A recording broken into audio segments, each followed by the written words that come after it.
Hey guys, welcome back to my channel, and today is another episode of music, but with things I like. I just wanted to give a quick shout out to these three lucky people. You three have been chosen to live on through this video, and I really appreciate your guys' comments. I have checked out all of your guys' suggestions. Goated. Every single one of you. Goated. Absolutely goated. Definitely deserve an award from me, so there you go. I have 33 subscribers now. That is the most that I've had ever. It means the absolute world to me that you guys would even do such a thing. This is the proudest I've ever been in my life in a really long time. So anyways, gold stars for everyone. Gold stars. We all like TV shows. The things we're going to be talking about today is cartoon themes. Then we're going to be talking about horror themes. And then we're going to be talking about anime. I feel like all three of those pretty much sum up the kind of person that I am and that I would definitely love to talk about. But if you guys have any suggestions, leave them in the comments below, and I would love to talk about that in a future video. We're going to start out by talking about SpongeBob. You either hate it or love it. There's a vast majority of people who love it and a vast majority of people who hate it. If you hate it or love it, doesn't matter. You've heard the theme song. And that's what's so crazy about a lot of these things, is that you hear the theme song whether you like it or not. There's certain shows, like that you hear that you're just like, I know that show just by the theme song. And SpongeBob's one of those shows that has that feeling. I feel like SpongeBob's music is like the goofiest music. SpongeBob had a weird effect on me, honestly, because it got me to branch out and like make music that wasn't like my natural music and just try something new. Try something that you wouldn't normally make. Make some goofy surfer guy music, like whatever it is. Everyone knows Ocean Man. If you don't and you're a SpongeBob fan, are you really a SpongeBob fan? And this is just SpongeBob. We haven't even gone through the rest of the list of cartoons that I want to talk about. That's kind of the idea I got from SpongeBob, was never be afraid to just be silly. It's fine. I honestly don't think we would have gotten a lot of music if it wasn't for that. The next one I want to talk about is Danny Phantom. I don't want to go too much in depth with Danny Phantom because really I only know like one thing about Danny Phantom. Along with, Fairly Odd Parents. This is a perfect example of a cartoon that doesn't have a lot of songs in it that's memorable as much as its other cartoon, Fairly Odd Parents. I feel like Fairly Odd Parents has its own set list that should be more noticed than Danny Phantom. But the reason why I want to talk about Danny Phantom is because it's cool as hell. If you're gonna do something, own it. And I feel like they really did own this theme song. Honestly, it's probably one of the coolest theme songs I've heard out of Nickelodeon, rather than, like that right there is that's a classic. That they were playing that when I was in the womb, It's got like this really cool hip hop sound to it, which I really like. Ghosts, boy turns into ghost, fights other ghosts. The guy rapped it. That's pretty much what it is. It's all I needed. I didn't really need anything else. But nothing makes me more crazy than hearing the theme song to Code Lyoko. Now, call it cheesy, call it whatever you want. This is just my opinion, guys. I don't care if you guys roast me, because I do agree the foreheads are a bit much, but honestly, I don't even think you can consider those foreheads. But something about that show, hearing that theme song was really what I wanted the most. And it was kind of consistent throughout the show too. Like you would go into like a little intermission where it's switching scenes, and you would still hear the little like you hear the song. That kind of like opened my mind to like, you don't have to make something sound different all the time in music, because in a lot of times when you're making music, you're making a beat or you're making some sort of anything, you get lost in the sauce and sometimes want to make something different because you don't want it to sound boring. But having that thinking actually fucks you up sometimes, because there's certain things in songs that I hear and I would love to hear that thing 100 times. I don't know, sometimes I do get like that. Do you guys ever get that sense where you're like, I can hear a song and I can keep hearing it over and over again until I get sick of it? Yeah, those are good musics. That's how you know it's a good song. But something about Code Lyoko kind of got me like not scared to use autotune. Bands like Attack Attack, Abandon All Ships, like they would use like autotune with their you know, they're screaming or whatever. And something about that, the sound is just really cool to me. You know, some people might think auto-tune is like super annoying, but I actually really like super amped up auto-tune. And yeah, I like real singing too, like quote unquote real singing, because I think it's all singing. It's just using an instrument, I feel like. I feel like auto-tune is just like an instrument that you can use with your voice. Putting it's like putting distortion on your guitar, pretty much. Not exactly that, but it's like that, you know? And hearing that just makes me want to ascend, yo. Like, I feel like that SpongeBob meme where he's like ascending. Yeah, like that's again, you could say the show is a little weird because it is. It goes from like 2D to 3D. There's a lot of shows out there like To Be Hero X that use that like formula of 3D, 2D, and I think that's actually really goated. But nothing made the kids go up in a roar more than Phineas and Ferb. Now, I didn't grow up a lot on Disney Channel, like I did and I didn't. The kids at my school did, so then I kinda did. I was a Cartoon Network kid, let's face it. See, Phineas and Ferb was one of those shows that you definitely know it was on when you heard the theme song. You wouldn't mistake it for other shows at all. You knew it was that show. I mean, all you simply needed to hear was, "There's 104 days of summer vacation." And you were cooked. You were ready to start jumping on your couch. You were ready to start doing backflips because you knew. I was always a little bit jealous of Phineas and Ferb growing up because I would see them and I'd be like, why are they going and having summer vacation while I'm in school? But the moment that you heard Phineas and Ferb, you knew it was on. You knew that you were going to watch this show.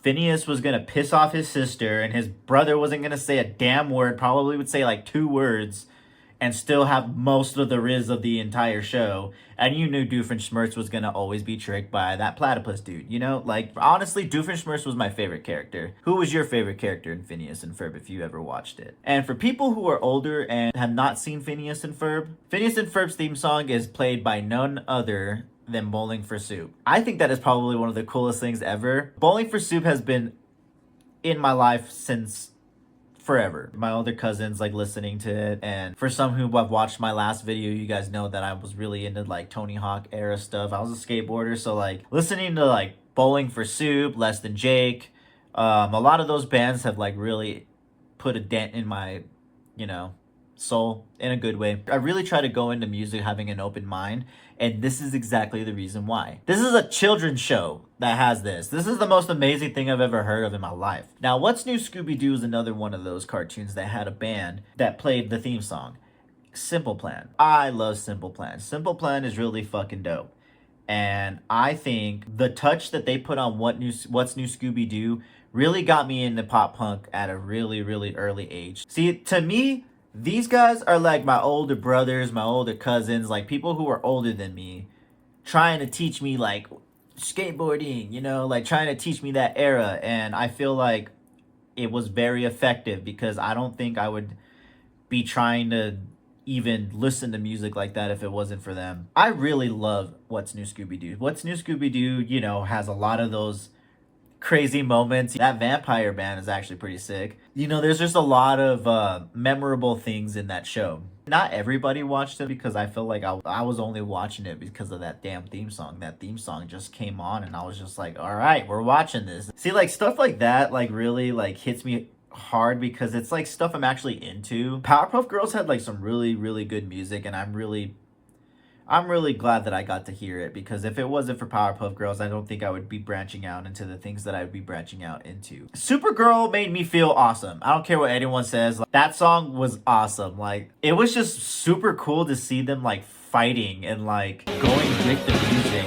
It really opened my eyes to like a different realm. I remember the episode where everything turned like black and white, and then like they were like singing a song to like make all the color like come back. I thought that was the coolest thing ever, because that's exactly what music does. Like, music just brings color to things. And like, yes, you can draw things out, but like, as I said in the last videos, take the music out of TV shows, then watch the TV show. It's a little bit like eerie. I think the last one that I want to talk about with the cartoons is Gravity Falls. So Gravity Falls, to me, has one of those theme songs that is so like true to what the show is. That's really hard to find in some of these theme songs, because sometimes you'll hear a theme song and it just like makes no sense at all. You can see the effort. You can see that there's some sort of effort to try to be.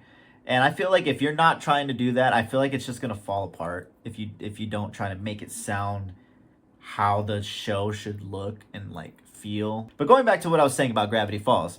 Gravity Falls is one of those shows that just stays true to its sound. It gives you that creepy feeling. It gives you that feeling of suspense, mystery, but that ending sound. That sound right there is like you just missed everything. Just with that slight little bit of sound, you missed the bigger picture, because it shows like Bill Cipher doing like his Illuminati Dorito thing, you know? I really liked Gravity Falls growing up. Gravity Falls was one of those shows that like kept me on the edge of my seat, and a lot of the songs inside of the show are like, it's pretty like not consistent. There's like this, there's that. But some of the songs in there are just really goofy, and I really like that. It really taught me that like it's okay to be goofy with music. Am I blanching, girl, we blanching. I live up in a mansion. Am I blanching, girl, we blanching. You know, we used to have people, you know, like comedians who were making music and doing comedian work. And I just think it's really cool that they were able to like smash in some songs that were just like so goofy that like, how did you even come up with this song inside of like your studio? You like, it's just the funniest thing ever. It's a really good show, and if you haven't seen that show, I definitely recommend it. If you're like an older person like watching my videos, like I can completely understand that you don't know what Gravity Falls is, but Gravity Falls had a lot of that mystery going on. Gravity Falls really gave you that suspense feeling. It's kind of a weird show. It like gaslights you into thinking you know things, but like you don't, and weirdly I like that about, because that's like something that we all like secretly hate about the government, but like we like it in our show. I was very much into ghosts and, you know, paranormal activities and cryptids and stuff. I still am. It's spooky season. Let's pumpkin spice it up a little bit. So sticking onto that topic, I want to talk about some horror themes from TV shows. Starting off with Billy and Mandy. If you haven't seen that show already, I suggest you go watch it. Billy and Mandy was probably the most scarring cartoon I've ever seen, because there was a lot of like, it kind of had that Invader Zim kind of feel where it was just like, it was funny, but it was also like low-key kind of messed up. But nonetheless, one of the funniest shows I've ever seen in my life. Some of the times that stuff would be just like so funny to see Erwin get his ass kicked for the millionth time by Mandy. Like, the constant rejection, like, he was a little weird. So, I mean, it's not like it wasn't warranted. As soon as you would hear that theme, you knew it was spooky time. And it has like one of those like scary, spooky feels. Like you would hear that anywhere else and you're like, yeah, that's spooky. Even when it's cutting to a different scene, it has like that sound. Metalocalypse is actually one of those other shows that I really, really like. Metalocalypse has some of the craziest music. Death Clock is a really good band. It was brutal. It was metal. It had coffee. It was dope, okay? Like, what more should I even say? The sweet picking, how it went from, like, classical and metal, the mixture was just so godly. I remember watching that whole musical. If you haven't watched that musical, I definitely recommend it. Dude, some of the best guitar playing, some of the best music I've ever heard in my life. There's a lot of reasons why I could say that I like Metalocalypse, but let me just start by saying it's because it's absolutely brutal and awesome. Another one that I want to talk about is Goosebumps. See, I was like a little young for Goosebumps. I was like a little, like I was there, but not. I didn't really understand Goosebumps because I was mainly reading it. It was the first time that I ever watched the show, but like I read the book first. But there'd be occasions where they would put it on, and we all know what that sounds like. No, like low-key, like that you put that on a beat, that'd probably sound pretty sick. But just as much as those books were scary, the show was scary. Even with like the suspense of the music, there'd be certain parts that would happen, and like, because not only are you looking at this twisted evil clown or like someone with their like a mask stuck to them in a kid's show, you were scared. You saw this little puppet doll dummy thing chasing you, and the music with it would actually scare you. Between Goosebumps and Are You Afraid of the Dark are probably the worst shows to put on for children. What are you trying to do? You're trying to give these kids nightmares? Like, bro, I was legit fucking scared of these things. Like, y'all, off topic, do you guys remember those books that were like the scary stories to tell in the dark? Oh my god, what were they trying to do to us? What have they done to us? What did they do to us? They made a freaking movie out of those books. But Goosebumps and Are You Afraid of the Dark probably has some of the scariest music out there. Very memorable. You knew it was on when it came on. Speaking of giving kids nightmares, do I even need to say it? Courage the Cowardly Dog was one of those shows that I watched as a kid and was like, again, are they trying to give me nightmares? If I was an executive at a TV show, I would not be like, hey, what's going to be a good idea to like get kids to watch a show? Let's scare the crap out of them. Why? Well, I think they'll like it. There are kids out there who probably have like anxiety or like have something going on with them, and then they're just like, nightmare fuel, like. But every time you heard that theme song, because it's not really even a theme, it's one of those unique themes where it's like a lot of talking and then there's just song. One of the weirdest, wackiest, spooky sounding themes I've ever heard in my life, honestly. It was definitely one of those things that was memorable because you were scared of it. Now, going into like a really darker subject is no longer cartoons. Freddy's Nightmares. Now, I only got to watch Freddy's Nightmares because I was told by a couple of friends to watch this stuff. These were things that were recommended to me. Holy shit. See, I was already scared of Freddy Krueger, but after watching these shows, it had such a significant like amount of songs that just give off that you're going to die in the most sadistic way possible. It definitely gave me like chills, like legit chills to even hear those songs. It was kind of cool as well. Like personally, I think like 80s have like some of the coolest sounding like horror themes or like the coolest memorable sounding themes. But even just 80s in general have like some of the most memorable, like from like the 80s to like the 90s have some of the most memorable songs, theme songs from movies that you just know. And I feel like Freddy's Nightmares is kind of one of those that just kind of gets slept on a little bit just because it happened so long ago and it didn't really have a long run time. But it's definitely one of those ones that definitely need to be appreciated in my eyes. Ever since I watched it, I was like, yeah, I could see me watching this back then if I was alive. This is actually a really good show in my book. See, the Freddy's Nightmares was like a lot of situational stories that's kind of like Tales of the Crypt. Speaking of such shows, Tales from the Crypt. That show gave me actual nightmares. Now, beyond it being one of like the ugliest characters I have ever seen in my entire life, that motherfucker was the host. Like, and you heard that song. As soon as you heard that song, you were going down into the basement, going down into the area. Like, nah. It's one of those things that you just kind of feel like, this song makes me not want to go down there more and more, but we're going to go down there anyways. It almost feels like you're trying to back away while watching it because you don't want to like get scared. And then, you know, homie just pops up. And bro was just ugly, like just absolutely ugly. But pretty much like Freddy's Nightmares, this show had like stories that would pretty much haunt you for the rest of your life. I guess Goosebumps, this show, and like a lot of those other things have a lot in common. I never really put those connections together, honestly. Tales of the Crypt had like crazy Danny Elfman music and was like Nightmare Before Christmas vibe. For people who don't know, you should know who he is by now.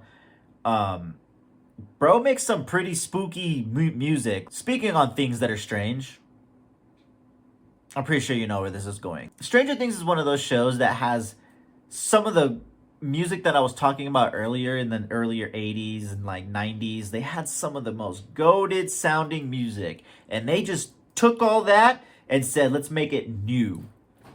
Recipe for amazingness, honestly, in my book. When it comes to the music of Stranger Things, like it was one of those things that they were like, oh, you can't recreate 80s music and make it now and modern sounding. The way that they did it was absolutely peak. The music you feel like Cthulhu is literally on top of you. Like, it sounds like there's actual mystery and suspense, and like it's strange music, guys. Like, and I'm not talking like strange music. I'm talking like it's just music that just sounds so strange. And I feel like if now that we're going into like, 2026, a lot of people should be trying to, preserve a lot of those sounds. Music has changed drastically so much, and for them to kind of just go back in time, bring it and like make it sort of new is impressive in my book. It's one of those shows that just like catches your eye just simply from the music. I remember the first time I heard it and I was like, what is this? This sounds like it's already a movie. It sounds like it was already something that I needed to know about. Bringing up references like Iron Maiden. Bringing up references that you wouldn't normally hear now because, it's been overplayed or overdone or whatever the hell. I think it's really cool that people are able to preserve that sound. Just like video games, you're able to preserve that sound and let it live on. And I feel like you should, if you're into making music like that, don't stop. It's because of people like you is why we have Stranger Things. Is why we have songs that are just, good for the spooks. Good for the mystery. It's good for the story. I want to move on to anime. One of the ones I like to talk about is definitely going to be Dragon Ball. Now, Dragon Ball, I'm not just talking about chala he chala. What I'm talking about is Dragon Ball Z. Now, these are the two different versions of these songs that you have heard, okay? You either heard Chala He Chala or you heard Rock the Dragon. There was no other two at that time. I mean, yeah, there really kind of was, but like those are the most memorable to me in my opinion. Rock the Dragon was the first time I ever heard Dragon Ball because of my age group. I didn't get to hear that old school version of it. I heard Rock the Dragon. I was pumped. I was ready, yo. I was ready to like go ham on somebody listening to that song. It was so heavy. It was so energetic. It was so like maximum overdrive. You would hear the yelling. You would hear Goku, and like it gave you this feeling of like I'm literally turning Super Saiyan from just hearing this music. I'm fighting fast from just hearing this music. That wasn't the only thing that kind of got to me. I also kind of grew up watching GT. GT had kind of the same situation that Dragon Ball did. It had like two songs that people knew. You guys can't tell me that the American GT was not goated.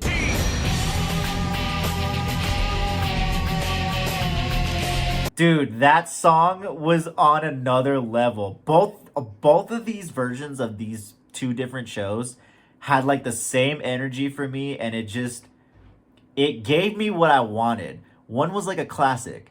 The other one was like modern and like, it had that oomph of like crazy, like extremeness. And that's one of the reasons why I think that anime definitely gets its perks when it comes to music. All of the music's freaking memorable. Like all of the music is just so memorable. Even some of the stuff that you hear now. The other one I would like to talk about is Death Note.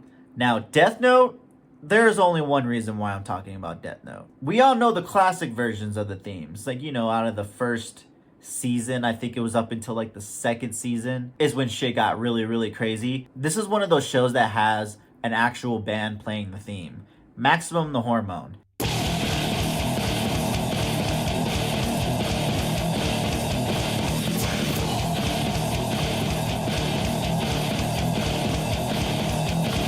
I recommend Maximum the Hormone to freaking every metal person out there. Oh my god, if you love metal music and you love rock music and you like punk music, Maximum the Hormone are the people you need to listen to. They are absolutely goated. The sound that they had for that one particular show, it gave so much oomph to that show. I was not expecting to hear that because I went from like season 1 and it was like, natural Japanese music, like hell yeah, this is like a natural theme.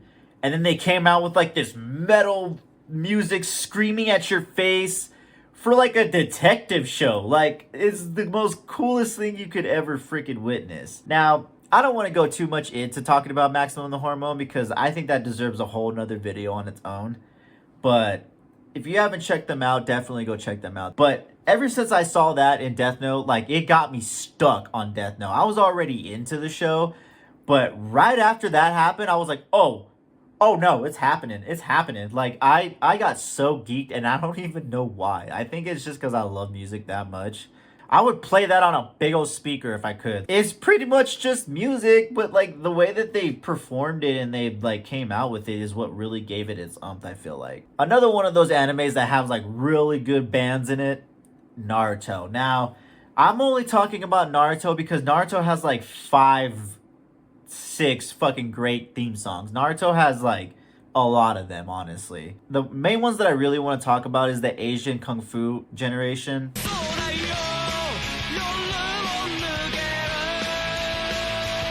I really like that band.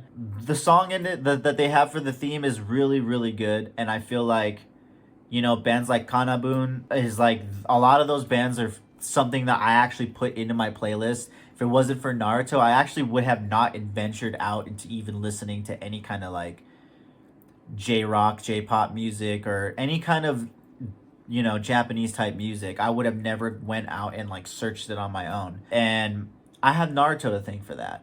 Naruto not only gave me the, you know, the ninja way type music, but it also gave me some bands that I could put to my set list. Like, come on, guys. Like, could you ask for anything more? You couldn't. Like, it's so great that not only do you get a great piece of media, some fighting scenes, you get to add to your freaking playlist. Hell yeah, dude, I'm all for it. We all know the one I'm about to talk about right now. Pokemon. We all know that song. Don't act like you don't know that song, because if you do not know that song, you are lying. Especially if you're a Pokemon fan, because everybody wanted to be the very best, like no one ever was. Like, come on, guys. It got you pumped. You were ready to catch Pokemon and make them fight to the death. Guys, like, that music made you feel like you were going to be like Ash Ketchum. And that's probably what's going through Ash's head every single time he's going through a battle. That's the song that's playing in his head. It's one of those theme songs that not only memorable, but it gives you that same feeling that you can actually be a Pokemon trainer. It's so epic and like, it's so colorful. Don't even get me started on the Pokemon rap. I was trying to learn that rap for like decades, yo. Like, I'm still trying to learn that shit. I want to learn every single Pokemon just so that I can sing that song. It was one of those things I was like, all right, I'm getting into rap. It's happening. If I'm not getting into rap from all this other stuff, I'm getting into rap because of this Pokemon song. You know, it kind of gives off that same feel of like the DK Donkey Kong. Like, dude, it's so funky. It's so dope. It's so much dopeness. I cannot even explain it. This other anime I want to talk about. This band is dope as hell. I feel like this whole video has just been me, like that guy from Tenacious D, like, I fucking love this band. They are the best band ever, period. This anime, guys, is one of those animes that needs to be talked about. It's almost like they really got down how to draw some of these finger notes and like some of these, because let's face it, not a lot of things are really good at copying down, you know, finger lick. I don't think it's completely all the way there, but it's pretty damn close. Like, it almost looks exactly like that's exactly where the note is being hit. And the music in it is so powerful and so energetic.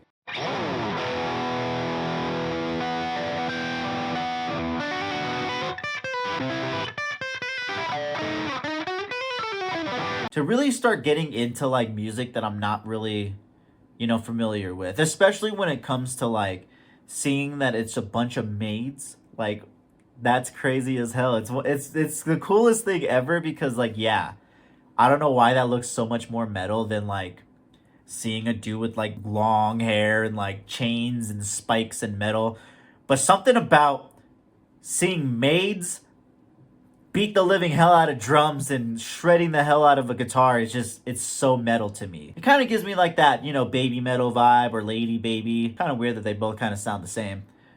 Which, both of those bands are really goated. I really like those bands. It's just super accurate on trying to get like how the note looks. and like how the drums are being played. I think it does it justice very much. Every single one of these shows I definitely recommend you watching if you haven't seen any of them. Some can argue that not everybody goes through this, and that's okay. You know, not everybody watches TV, not everybody has those same experiences.